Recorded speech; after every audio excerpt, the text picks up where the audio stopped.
हुजूर सल्लल्लाहु अलैहि वसल्लम ने फरमाया है कि जब कोई कब्र में जाता है तो वहां भी माँ बाप की दुआओं का, बहन भाई की दुआओं का इंतजार करता है।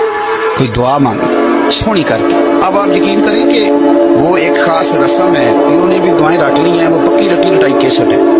और कब्र पर फातिहा पढ़ने वालों ने भी, चूंकि हमें तो तौफीक नहीं ना कि हम कोई दुआएं, दो चार मासूरा दुआएं जो कुरान और सुन्नत में आए वो याद कर लें, तो हमने तो ड्यूटी लगाई होती है कि फलां साहब आपने दुआ मांगनी। और खुदा ना खास्ता अगर इमाम साहब चले जाएं जनाजे की तकमील के बाद और वो कब्रिस्तान ना है तो फिर तो शायद पर्चियां डालनी पड़ेगी कि दुआ कौन करे। ज़ौक नहीं, लेकिन हजरत औफ बिन मालिक रज़ी अल्लाह तआला अन्हु फरमाते इस रंग में हुजूर दुआ मांगते कब्र पे खड़े हो। हजरत तलहा बिन बरा की कब्र पर पता नबी पाक ने क्या दुआ मांगी। हुजूर फरमाने लगे मेरा तलहा, अल्लाह तेरी बारगाह में आया है, जब मेरा ये गुलाम तुझसे मिले ना तो मालिक ये बड़ा कमजोर है, ये बड़ा मीठा है, बड़ा प्यारा है, ए अल्लाह जब मेरा तलहा तुझसे मिले तो इससे जरा मुस्कुरा के मिलना।